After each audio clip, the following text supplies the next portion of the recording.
Bonjour à tous, bienvenue sur videobourse.fr pour un live. Nous sommes le jeudi 14 septembre 2017. Je suis avec Arié Cohen qui est analyste chez eToro. Bonjour Arié. Salut Fabien, bonsoir à tous. Bienvenue à ce nouveau webinaire. Effectivement, ouais, ça fait plusieurs fois qu'on se rencontre depuis le début de l'année à l'occasion de webinaires. L'année, justement, le nom du webinaire, c'est 2017, l'année du Bitcoin et des crypto-monnaies. C'est vrai qu'on ne s'est pas trompé et que eToro a bien anticipé le tout, puisque vous étiez quand même un des pionniers et vous êtes un acteur majeur aujourd'hui dans tout ce qui concerne les solutions pour investir sur les crypto-monnaies, les CFD sur les crypto-monnaies. D'ailleurs, petit à petit, vous allez passer des CFD à la possibilité d'acheter directement des crypto-monnaies chez eToro. On aura l'occasion d'en reparler. Et donc, c'est intéressant de faire le point au fur et à mesure de l'année, d'autant qu'aujourd'hui, et en tout cas les derniers jours, c'est un peu spécifique puisqu'on a eu beaucoup de volatilité et des corrections vraiment franches là les 3 derniers jours.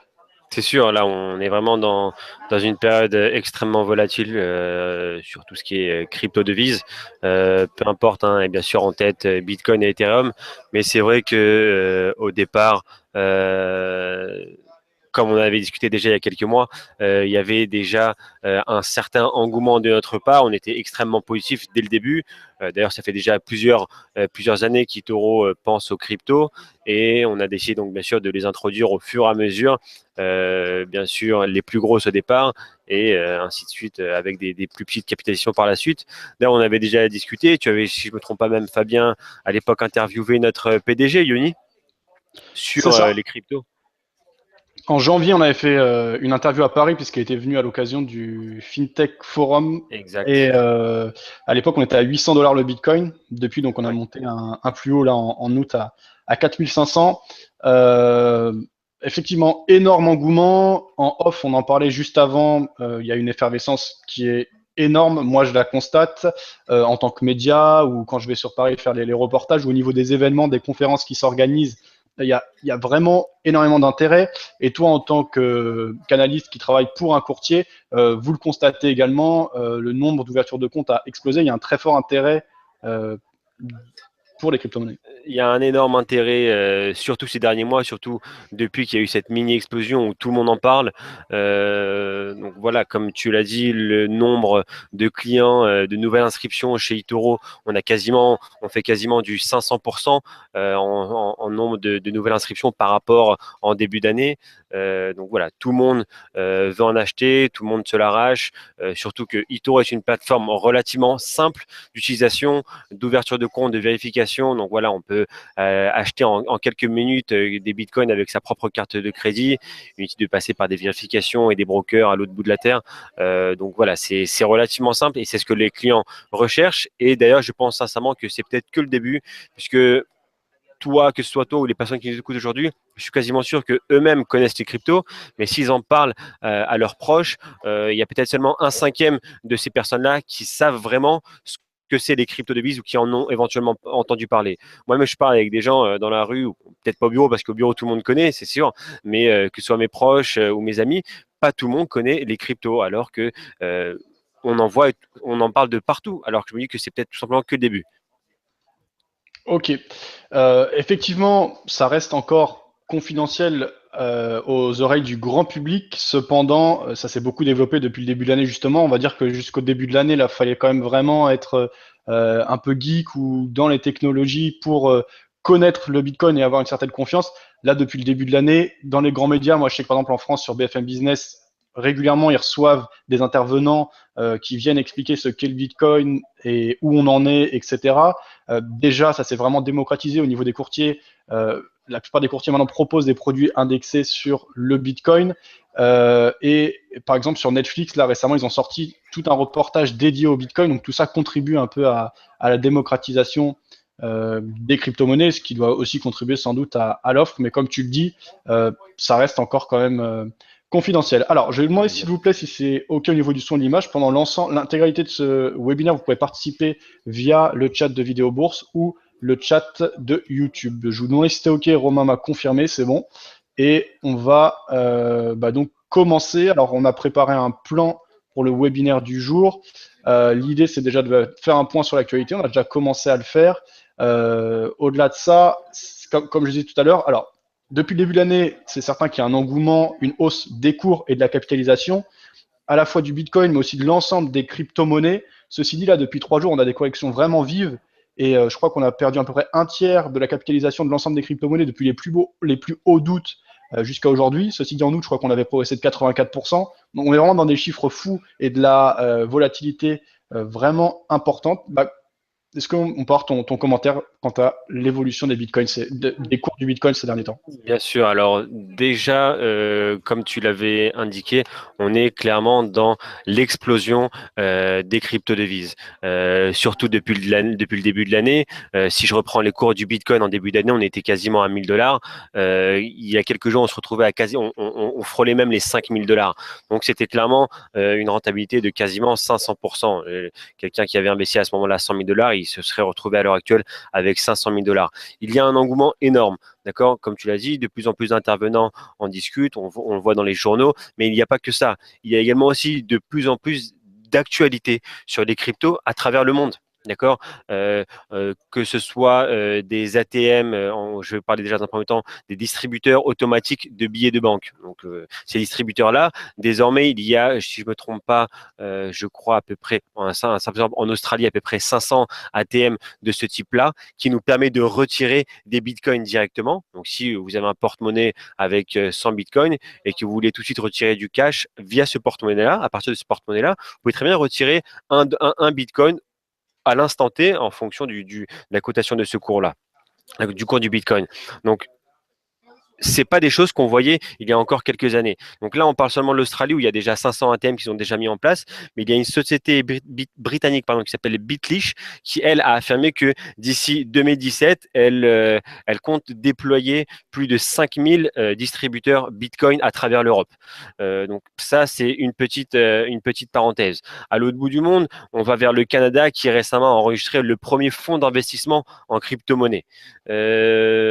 On voit également en Suisse, il y a justement à peine quelques jours, il y a une commune de Suisse qui désormais permet à ses citoyens de payer leurs impôts en Bitcoin à partir de janvier 2018. Donc, c'est pour te dire l'engouement et l'actualité qu'il y a dans le monde entier. De plus en plus de différents pays et régions acceptent le Bitcoin, le reconnaissent officiellement, comme c'était le cas au Japon il y a quelques mois. Donc voilà, c'est clairement une avancée en termes de crypto. Alors là, on se focalise quand même beaucoup sur les bitcoins, puisque c'est vraiment la seule monnaie actuellement reconnue, plus ou moins avec les Ethereum. On va parler dans quelques instants, Fabien, sur les ICO également. Mais bon, là, c'est un petit peu un autre petit problème. Mais voilà, l'actualité est clairement au rendez-vous avec de belles nouvelles régulièrement sur l'avancée des cryptos et de plus en plus de personnes les acceptent. Et c'est ça qui fait vraiment avancer les marchés. Ok. Alors, l'actualité, en tout cas, tout cet engouement amène aussi certains à être dubitatifs, certains à penser euh, à une bulle. Il y a un article récent qui est paru, tu me le disais tout à l'heure, avec le président de JP Morgan en début de semaine qui a qualifié le Bitcoin de fraude et de bulle. Euh, Comment interpréter ça? Moi, je suis plutôt, on va dire, enthousiaste, c'est-à-dire que je pense aussi qu'on n'est pas au bout de nos surprises, on va avoir beaucoup de volatilité, et quand on a des hausses aussi incroyables, de toute façon, quand on a un nouveau secteur, on va aussi avoir des corrections brutes. Le Bitcoin, ça m'a l'air assez stable et c'est un peu le devant, on va dire la tête de proue de tout ce mouvement des crypto-monnaies, mais je pense qu'il y aura aussi peut-être des crypto-monnaies qui vont flancher, il y en a déjà d'ailleurs, etc. Oui. Mais je pense, ceci dit, on va avoir une évolution importante et que les crypto-monnaies, au fil des prochaines années, vont avoir un poids intéressant et que le mouvement de hausse va se poursuivre. Certains ne sont pas de cet avis. Est-ce que tu peux en parler? Alors, déjà, je vais commencer à vous montrer. Déjà, je vais partager mon écran. Voilà. Donc là, on voit ce qu'on voit concrètement, c'est market cap des crypto-monnaies à l'heure actuelle. Donc, la capitalisation boursière aujourd'hui des crypto-monnaies représente 163 milliards de dollars. Pour comparer un petit peu tout cela avec des capitalisations boursières des grosses sociétés américaines, donc ici on a en bas vers la gauche, voilà, on voit que la capitalisation boursière à l'heure actuelle des crypto-monnaies frôle celle de la société telle que Intel, voire même Pepsi, mais même devant Walt Disney. Donc c'est pour vous dire à quel point le marché avance régulièrement. Après, une hausse aussi importante qu'on a pu avoir depuis le début de l'année. Et encore, quand je dis depuis le début de l'année, parce qu'au début de l'année, on était déjà à 1000 dollars. Hein. Mais si on regarde le marché un petit peu plus loin, l'année d'avant, donc début 2016, pardon, oui, c'est début 2016, le Bitcoin était à peu près à 400 dollars. Donc déjà, en un an, on est passé de 400 à 1000. Et là, cette année, on passe de 1000 à 5000 quasiment. C'est normal qu'il y ait des corrections.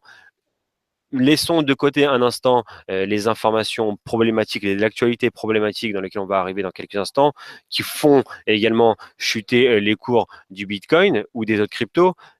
Mais rien que déjà voir une hausse aussi importante que celle qu'on a eue, un engouement aussi important qu'on a eu sur le Bitcoin durant cette année, de passer de 1000 à 5000 dollars, c'est tout à fait normal et raisonnable qu'il y ait une correction. À l'heure actuelle, on est désormais redescendu à 3500 dollars, c'est-à-dire une correction de quasiment 1500 dollars sur une hausse de 4000 dollars. Pour moi, c'est tout à fait légitime. Alors oui, les traders, bons pères de famille qui ne cherchent pas forcément la forte volatilité comme celle-ci, mais qui sont plus sur des actions, des petits rendements en dividendes, c'est pas du tout le secteur auquel il faudra s'y frotter. On peut voir clairement des baisses journalières de 10, voire même 20%, comme on a en ce moment sur des cryptos, mais aussi des hausses de plus de 50% sur différentes crypto-monnaies. Donc, pour les traders, les investisseurs à risque faible, c'est vraiment pas le bon placement. Maintenant, je vais revenir rapidement sur ce que tu as dit sur le PDG de Goldman Sachs. D'ailleurs, je pense que tu peux partager le lien avec les personnes de ce webinaire. Comme ça, ils pourront également avoir le lien devant eux. Donc, en fait, il a clairement indiqué mardi à Bloomberg comme quoi le Bitcoin, la monnaie virtuelle, a une évolution de montagne russe, va bientôt imploser et que c'est tout simplement une pure et simple escroquerie. Alors, il ne faut pas oublier une chose. Les banques, de base, sont contre la crypto, contre les cryptos. Pour une simple raison que les cryptos sont décentralisés. Ça a été la base des crypto-devises et du Bitcoin et de la blockchain, c'est que tout soit décentralisé. Dès le moment où une banque ne peut pas avoir le contrôle d'une devise, d'une monnaie, à ce moment-là, forcément, ça ne les plaît pas énormément. Donc, est-ce qu'il le dit clairement parce qu'il le pensait ou est-ce qu'il le dit peut-être pour faire chuter les cours, peut-être pour en acheter plus personnellement un meilleur cours, j'en sais rien. Mais en tout cas, voilà, ce type d'annonce-là a clairement fait accélérer le Bitcoin à la baisse.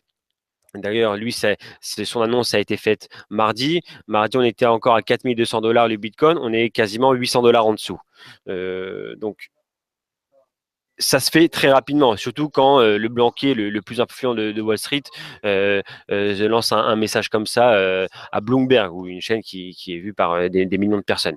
Donc, c'est normal. Mais il n'y a pas que ça. D'ailleurs, on va en discuter tout de suite sur mon prochain slide. Je pense que tu allais bien sûr l'évoquer, la Chine. Exact, ouais. A priori, c'est ça qui fait beaucoup bouger les cours ces derniers jours. Dans un premier temps, la Chine a interdit les ICO. Là, désormais, elle semble vouloir interdire les plateformes d'échange de Bitcoin. Il y a certaines, notamment, je crois, un gros acteur qui a annoncé qu'au 30 septembre, il a arrêté ses activités en Chine.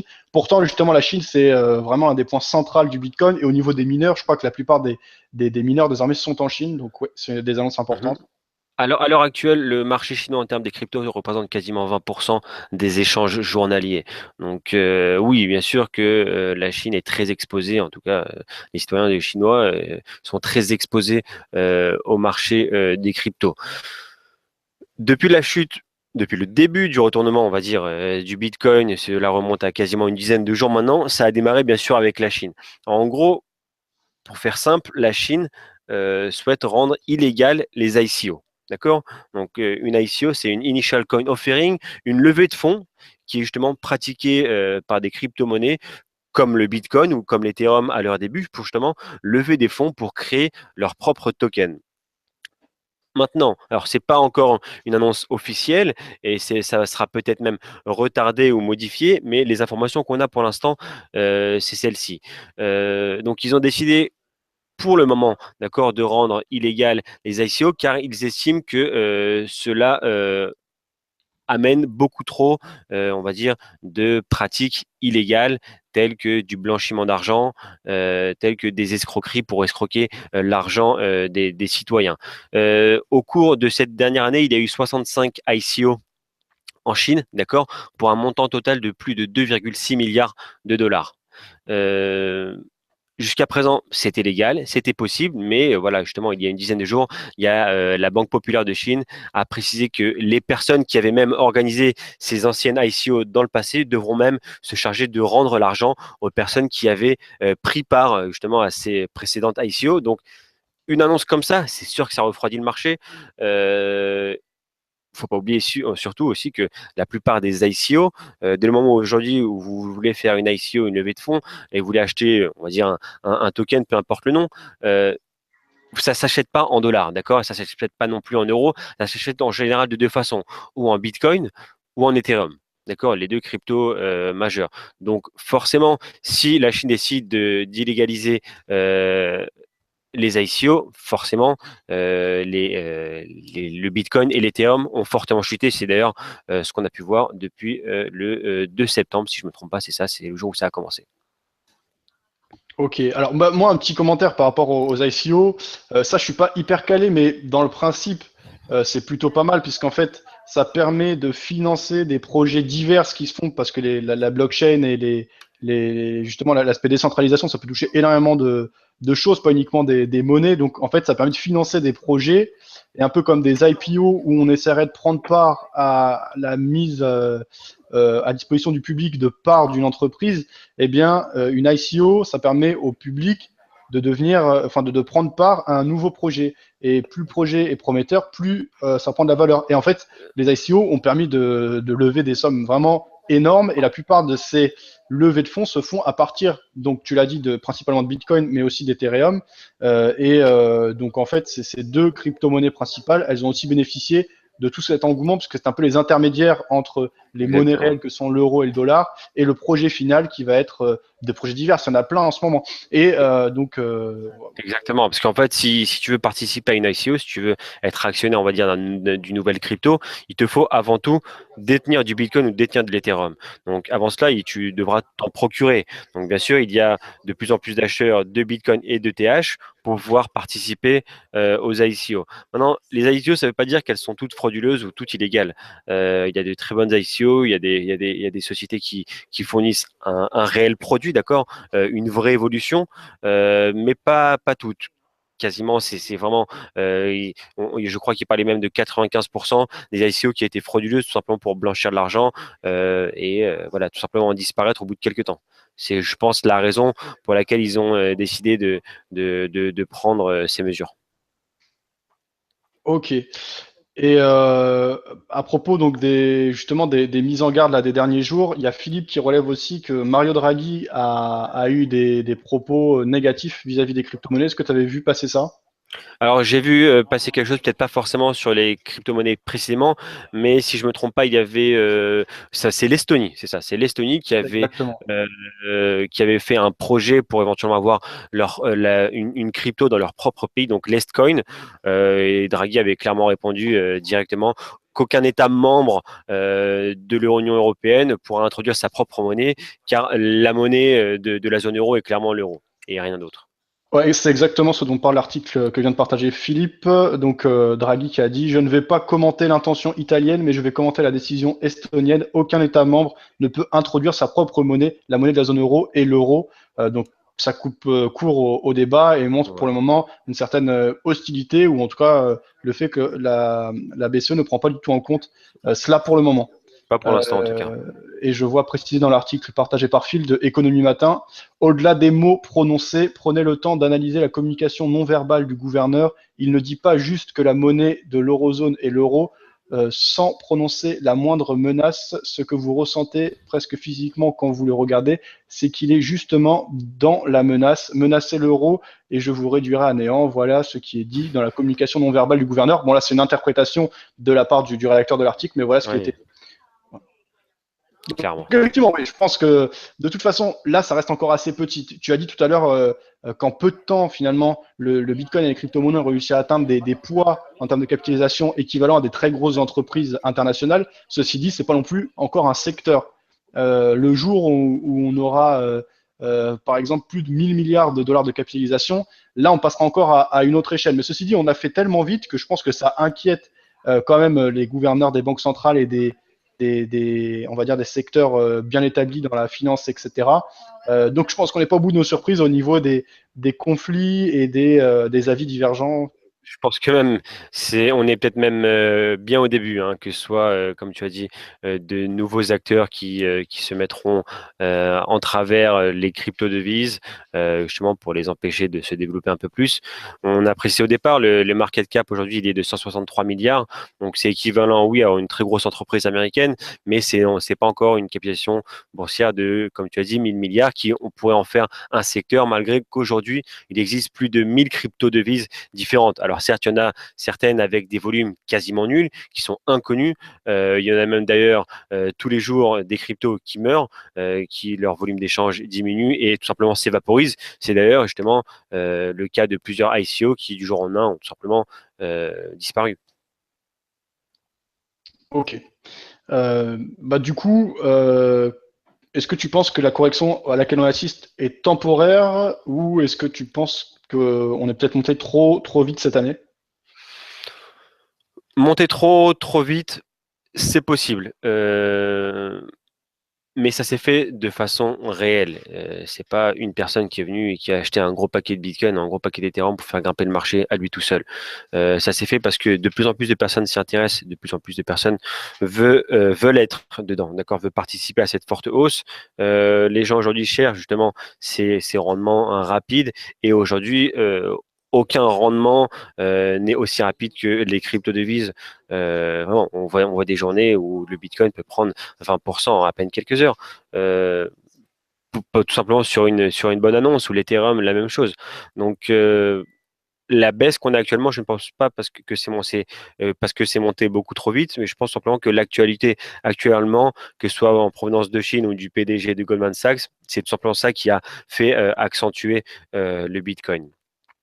L'accélérer, pardon, la baisse du Bitcoin. Maintenant, voilà, est-ce que c'est encore trop tôt pour re-rentrer? Tout dépend de votre stratégie. Si vous pensez, si vous croyez en tout ce qui est crypto, devise sur du long terme, donc on est sur des prix d'entrée, voilà, ça reste des prix d'entrée intéressants puisque voilà, on a atteint 5 dollars, on est plus de 1500 dollars en dessous. Alors, maintenant, je n'entrerai peut-être pas forcément sur le marché immédiatement. Quand je vois clairement devant moi une sorte de retournement en termes d'analyse technique, je prendrai peut-être pas forcément le risque d'y entrer maintenant. J'attendrai un petit peu que le Bitcoin et que les autres cryptos se stabilisent ou viennent peut-être toucher des supports. Le prochain support sur le Bitcoin, on est quasiment à 3000 dollars, donc on est encore pas très très loin. Mais voilà, on pourrait voir la baisse des cryptos s'accentuer avant de se stabiliser, j'espère en tout cas prochainement.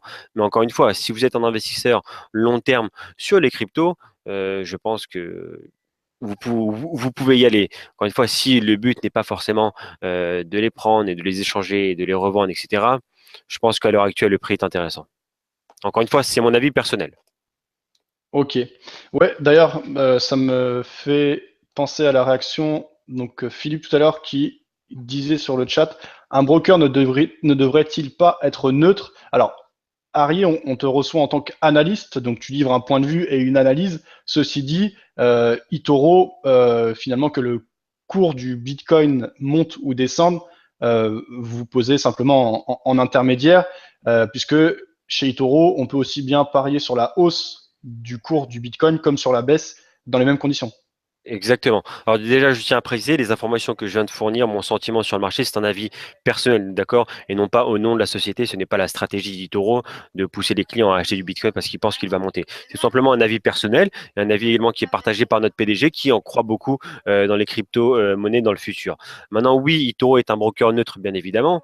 La seule commission que nous avons, c'est l'écart du marché entre l'achat et la vente, d'accord? Que vous investissez à la hausse ou à la baisse, que vous gagnez ou perdez, eToro, bien sûr, on préfère que le client gagne, bien évidemment, mais eToro, ça ne change rien pour lui, puisque nous, on aura seulement pris notre petite commission. Donc, ça ne change concrètement rien du tout pour nous. Ok, un mot à propos de l'offre d'eToro. Je vais vous mettre un lien si vous voulez ouvrir un compte démo, tester les conditions de trading. Les comptes réels, ça commence. C'est à partir de combien les comptes réels, Larry? C'est à partir de 200 $. 200 $. 200 $. Et Quasiment. moi, depuis peu, j'ai investi en réel sur les crypto-monnaies avec eToro. Un constat qui est intéressant, c'est qu'il n'y a pas de frais autres que le spread, justement. Une fois qu'on est en position, il n'y a pas à penser à des frais overnight ou des choses comme ça. En tout cas, pour l'achat, moi, j'ai uniquement acheté. Est-ce que c'est vrai aussi pour la vente? Alors pour la vente, non. En shortant le marché, justement, tu as des frais journaliers.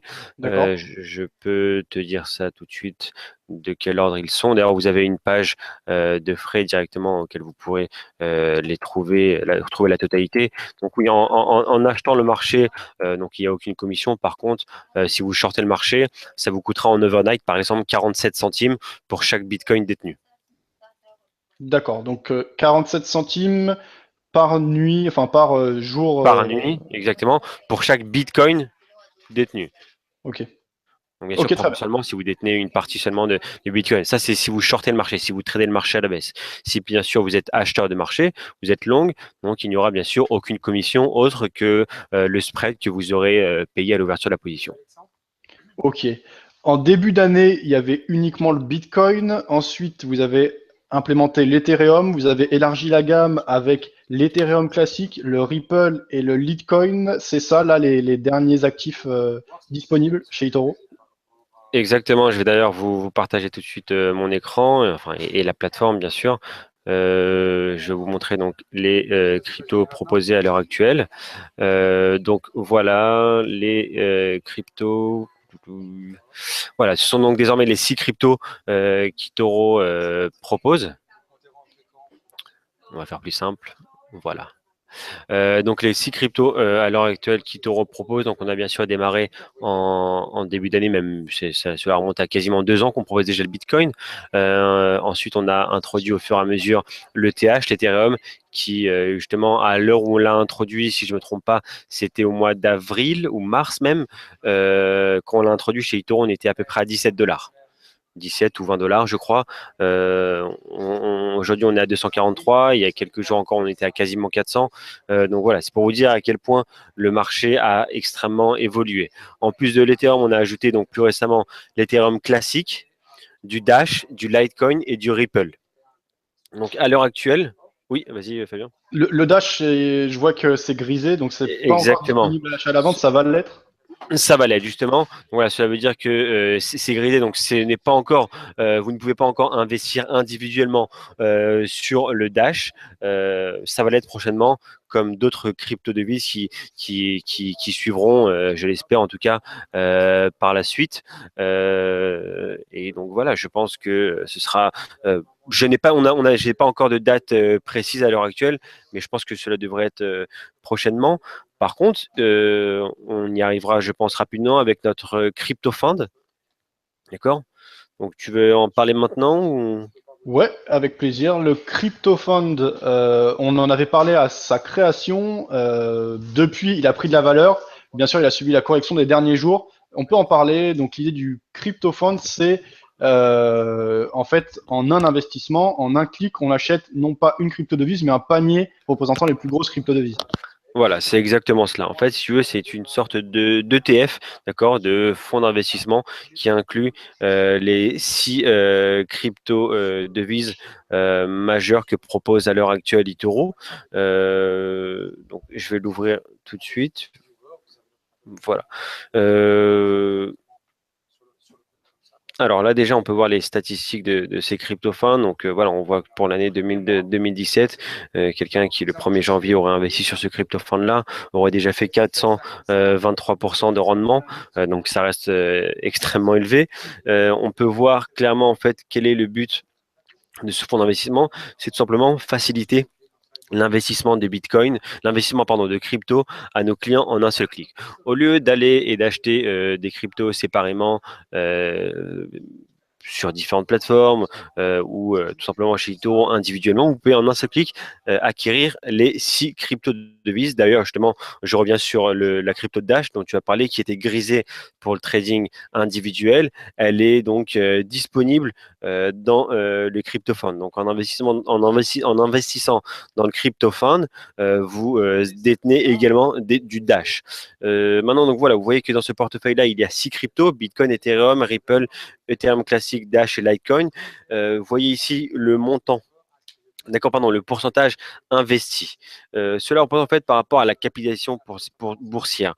Donc, c'est normal que vous, en achetant donc ce fonds d'investissement-là, vous n'achèterez pas pour le même argent du Bitcoin, de l'Ethereum, voire même du Ripple, au vu de la capitalisation boursière, l'écart entre les capitalisations boursières de ces différentes cryptos. Donc, c'est tout à fait normal. Donc, ce qu'on a fait, c'est qu'on a fait ça proportionnellement. Donc, en achetant ce crypto fund, vous achetez instantanément 57% de vos fonds en Bitcoin, 20% en Ether, 7% en Ripple, 5,5% en Ethereum classique, 4,5% en Dash et un peu plus de 4% en Litecoin. Tout simplement pour avoir une proportion égale par rapport au market cap. Maintenant, ce sont des pourcentages qui changent régulièrement puisque les capitalisations boursières changent en fonction donc, des achats sur ces cryptos. Donc, bien sûr, nous, ce qu'on fait, c'est que il y a régulièrement, si je ne me trompe pas, je crois que c'est une fois par mois où il y a un rebalance sur ce fonds-là et qui justement ajuste les positions par rapport au changement des capitalisations boursières. Bien sûr, si on est amené par la suite à ajouter de nouvelles cryptos et qu'elles seront introduites dans ce fonds, il y aura bien sûr des réajustements régulièrement. Là, vous pouvez voir ici dans les statistiques la méthodologie donc relative à ce copy fund. Donc voilà, vous avez le détail sur la totalité de ce que vous devez savoir par rapport à ce fonds-là. Ok. J'avais une remarque sur le chat qui disait Chris, 24 dollars de spread sur un Bitcoin à 3005, c'est proche de 1% de spread. Pourquoi un spread si élevé? Est-ce que tu penses que c'est un spread élevé justement? Est-ce que tu penses que c'est normal? Parce que peut-être Chris fait une comparaison par rapport au Forex, on va avoir des spreads très serrés, mais peut-être le fait que ce soit un actif moins liquide, plus volatile, ça implique un spread plus élevé. Alors, Euh, c'est exactement cela.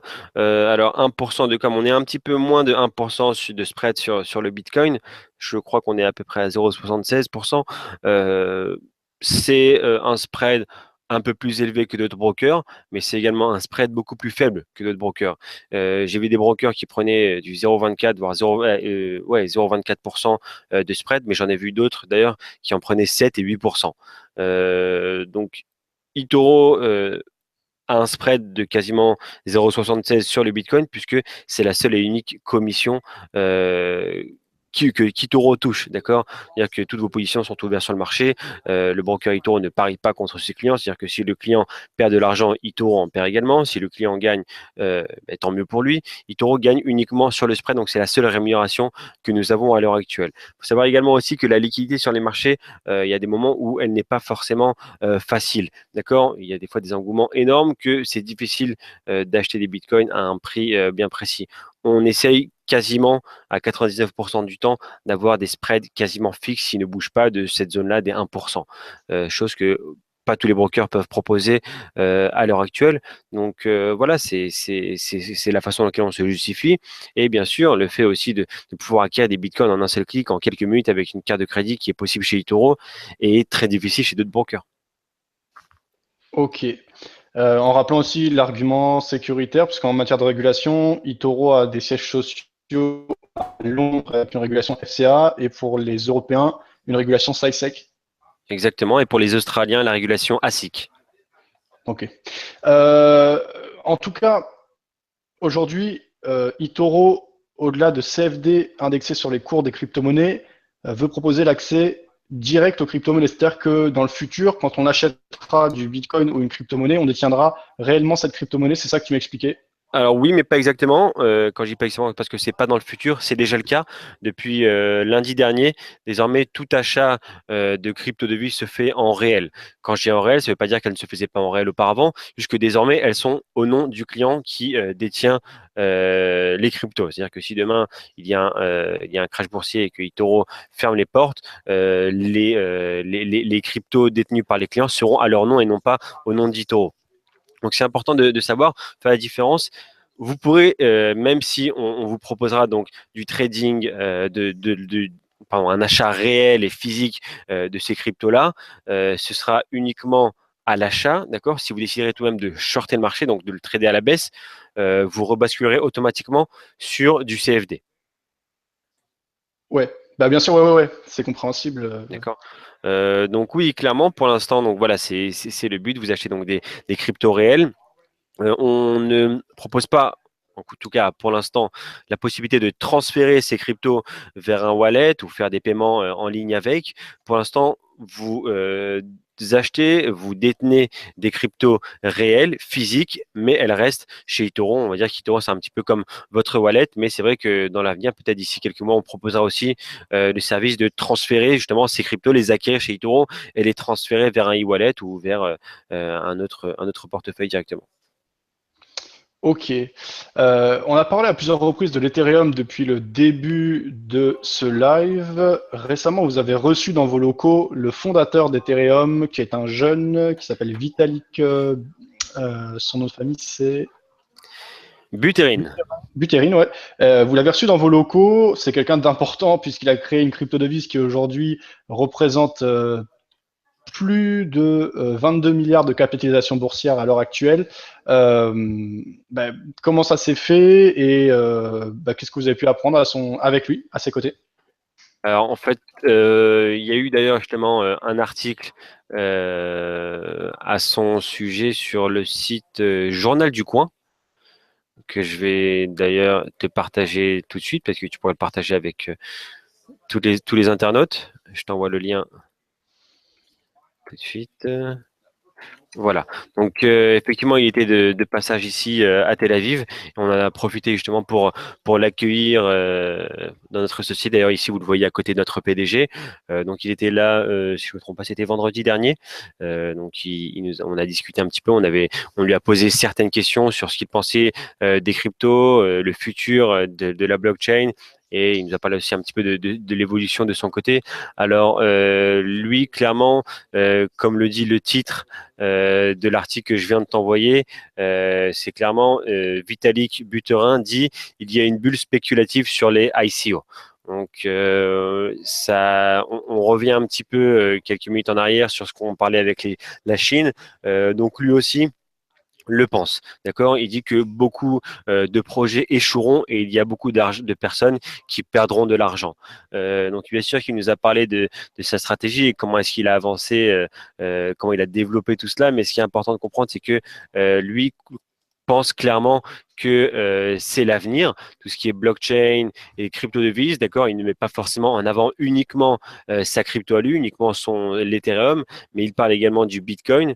Voilà, il nous a clairement dit que c'était un bon placement, c'était certainement le futur, mais il faut rester méfiant de toutes les petites ICO qui pourraient éventuellement se développer, car il y a beaucoup d'escroqueries. Il est quasiment sûr qu'il y a beaucoup de personnes qui malheureusement perdront de l'argent.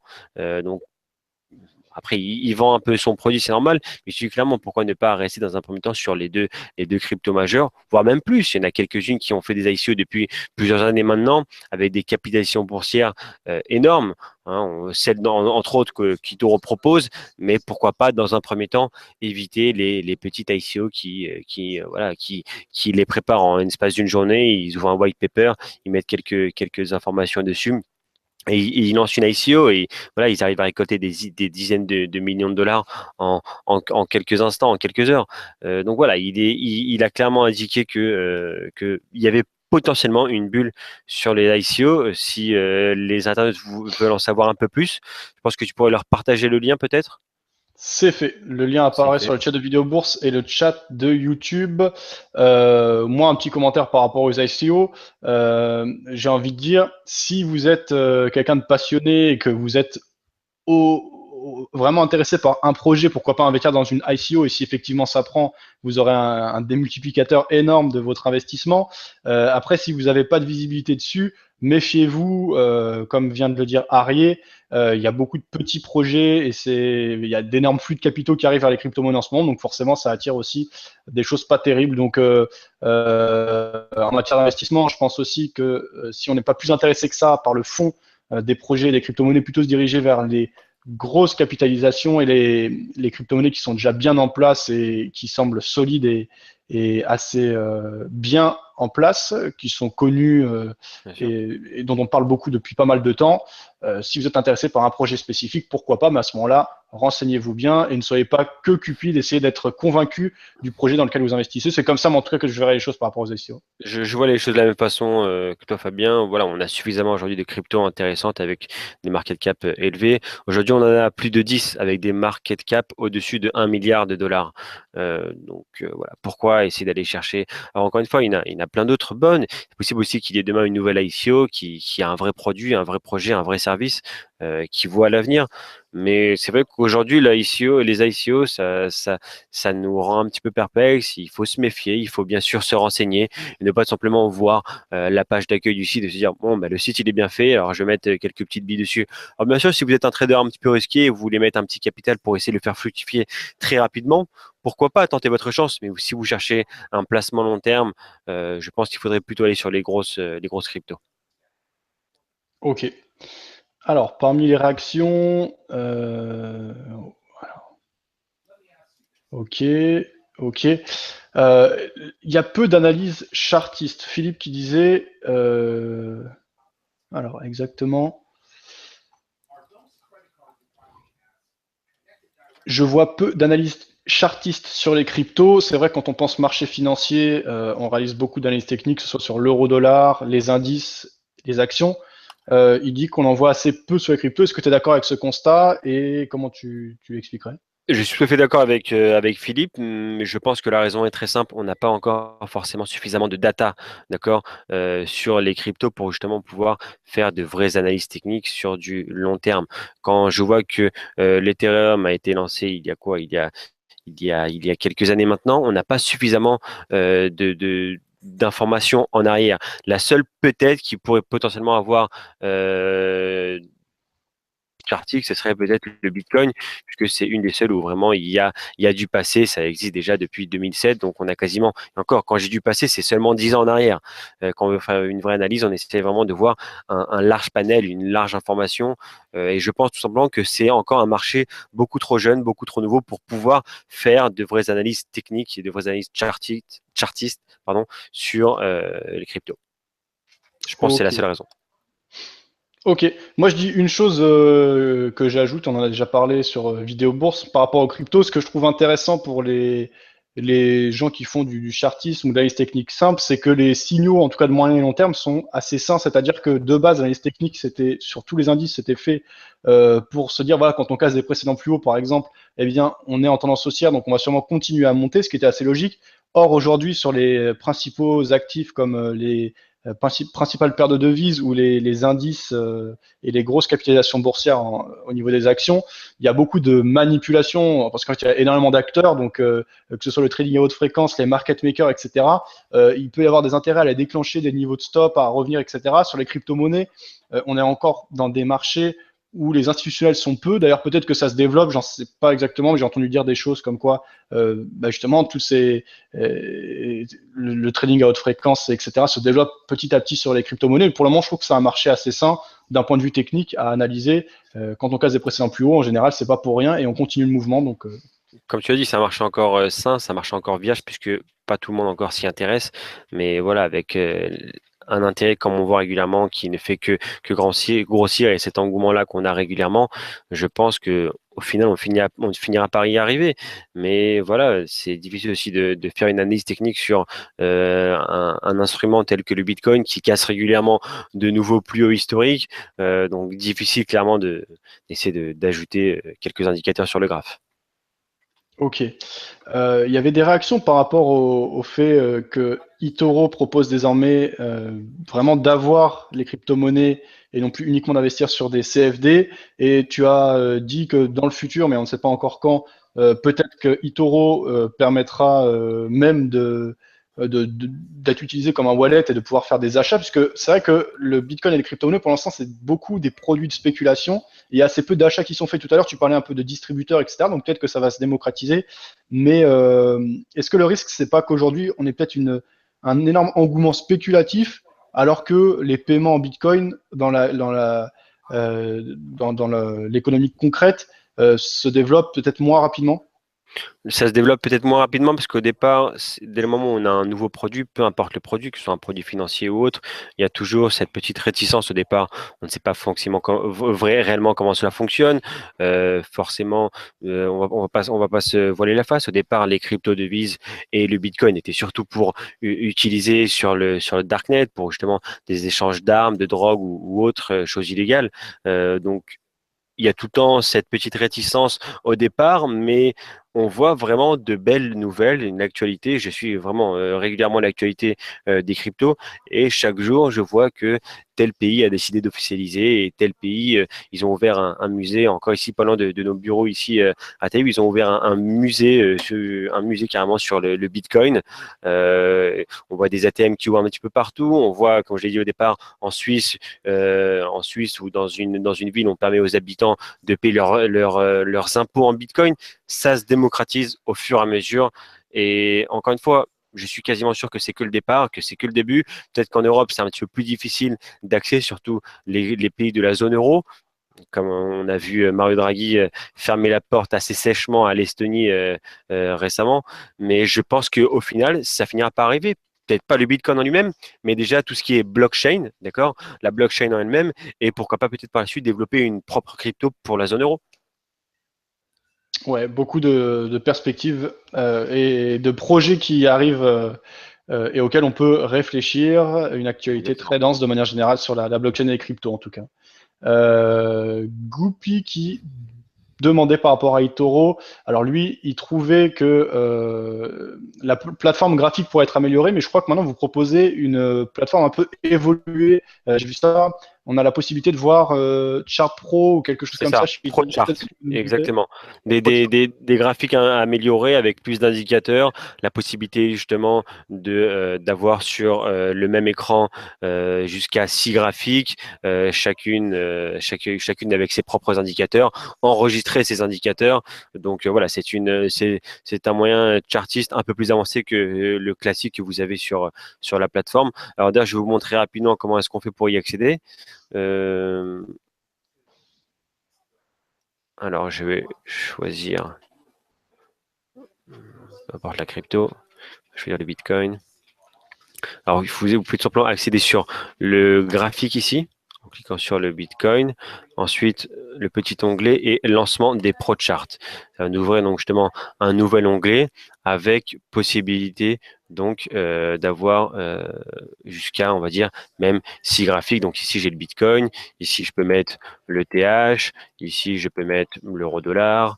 Euh, voilà, ici, je vais placer le gold. Chacun aura ses propres indicateurs. Je pourrais bien sûr enregistrer cette configuration avec mes propres graphiques. Et voilà, tout simplement rendre justement vos analyses techniques plus simples d'utilisation. Ok.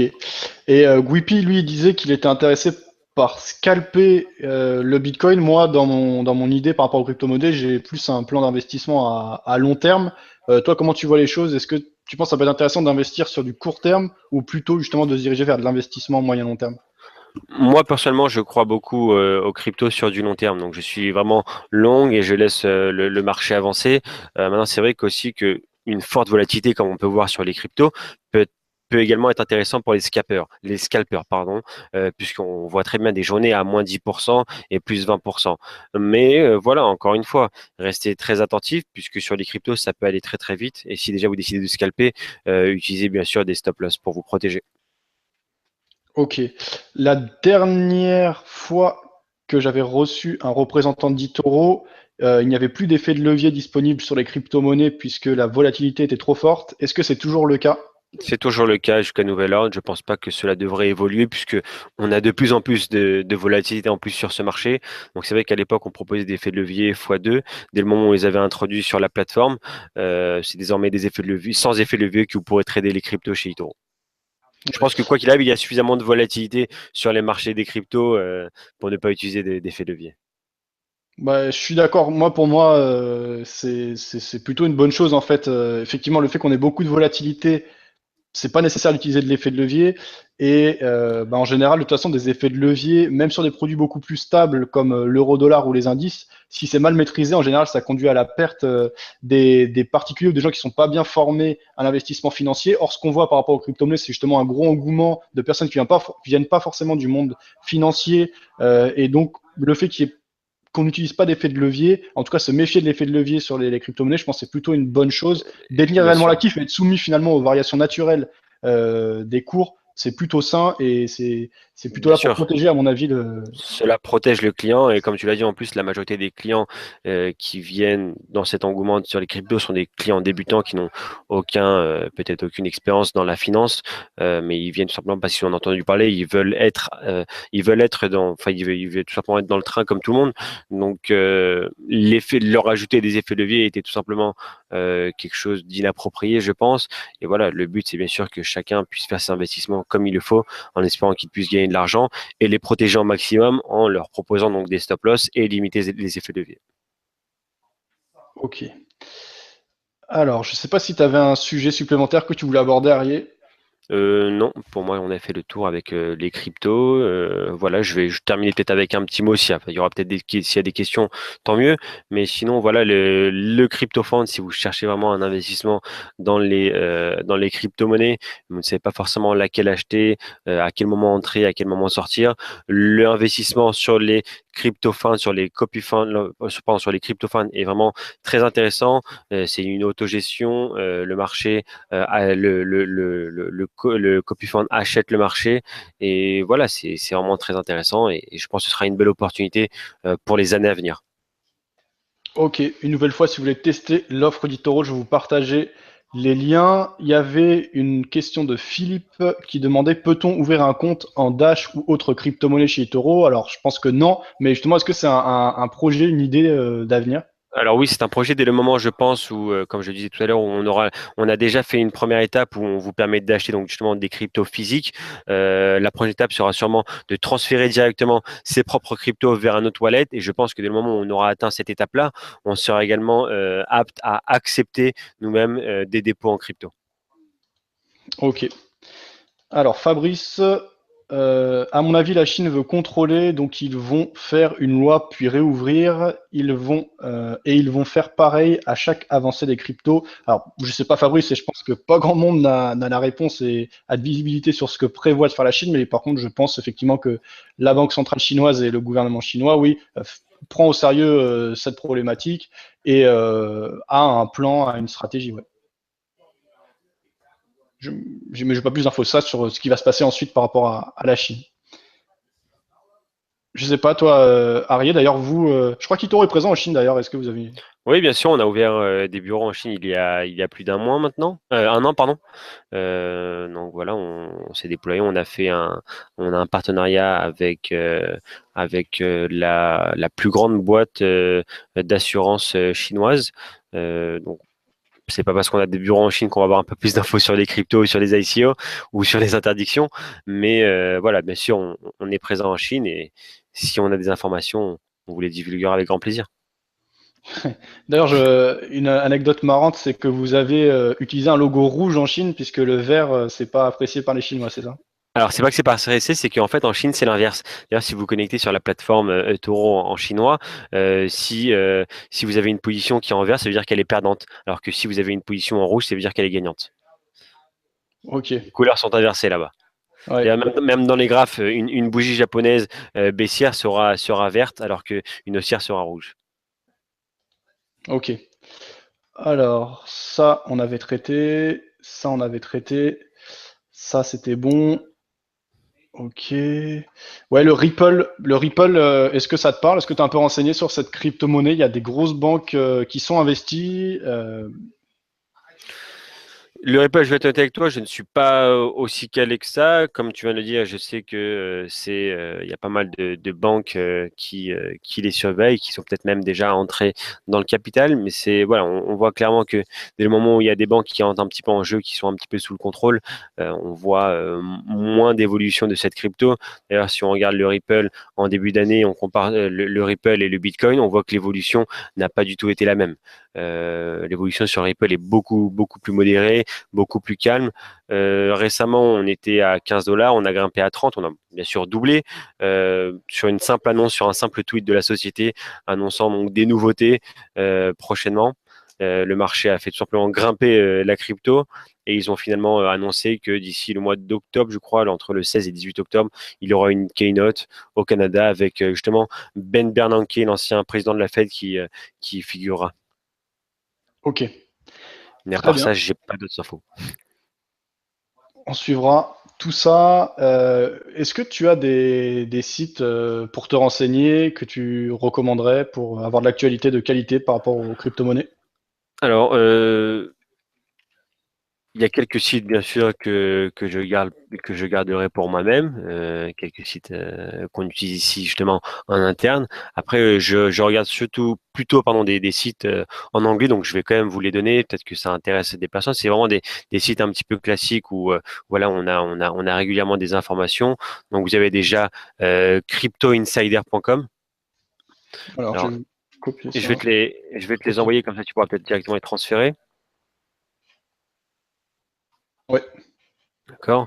Ensuite, il y a crypto-news.net euh, et il y a aussi CoinMarketCap site que je consulte régulièrement. Je pense que pas mal de personnes le connaissent déjà. Ça demande simplement toutes les crypto-devises qui existent dans le monde, la capitalisation boursière, le prix, le nombre de cryptos en circulation, le volume et l'évolution. En cliquant sur chacune de ces cryptos, on peut également accéder directement au site officiel de la crypto pour avoir un peu plus d'informations pour les personnes qui souhaitent s'y intéresser en profondeur. Très Après, bien. encore une fois, aujourd'hui, avec Internet, on va directement sur Google, on tape crypto news ou actualité crypto ou ce type de mots. On devrait trouver énormément de sites, surtout aujourd'hui que les cryptos, tout le monde veut en parler, tout le monde cherche l'information. Ouais, mais c'est intéressant justement d'avoir quelques références que tu utilises, puisque comme tu as dit, il y a beaucoup d'informations et sans doute il y en a même trop, donc il y en a qui Trop, est oui. de mauvaise qualité. Donc savoir vers quel site se tourner et quelle information est fiable, c'est, je pense, toujours Mhm, intéressant. bien sûr. Et une remarque, c'est que sur eToro, au-delà de l'aspect brokerage et achat et vente, il y a aussi tout un aspect social. Et en allant sur eToro, on peut aussi, sur les murs du Bitcoin, par exemple, avoir beaucoup d'articles relayés par les utilisateurs. Exactement, ça a été le but de base d'Itoro au départ, le réseau social. D'ailleurs, voilà, je vais me joindre sur la page du Bitcoin. Donc, on voit clairement ici l'actualité, la possibilité donc de discuter, d'échanger. Il y a à peine mis une minute, donc cette personne a excusez-moi, a posté un post avec une certaine vidéo. Vous pouvez commenter, vous pouvez liker, vous pouvez discuter des clients du monde entier qui partagent des graphiques, qui partagent leur avis. Voilà, c'est l'aspect justement social un petit peu qui vous permet de partager avec des clients à travers le monde. Très bien. Merci Arié pour toutes ces réponses. Le thème de base du webinaire, c'était 2017, l'année du Bitcoin et des crypto-monnaies, où en sommes-nous? Et donc Arié, si je résume ton point de vue à ce sujet, c'est qu'effectivement on a une grosse phase de correction actuellement, donc pas forcément rentrer maintenant, mais tu as encore un biais fondamentalement plutôt haussier, donc peut-être attendre un retour de l'intérêt pour profiter d'un point bas pour rester sur un biais haussier. Exactement. Long terme, je reste bien sûr largement haussier. Après, les corrections comme celle-ci, je pense, enfin, déjà, c'est pas la première et on en aura d'autres. Et c'est peut-être justement les opportunités pour rentrer sur le marché à de meilleurs prix. Merci pour toutes tes réponses. Je te souhaite une bonne soirée et à Merci bientôt sans doute. Flavien. Bonne soirée à tous et à bientôt. Oui.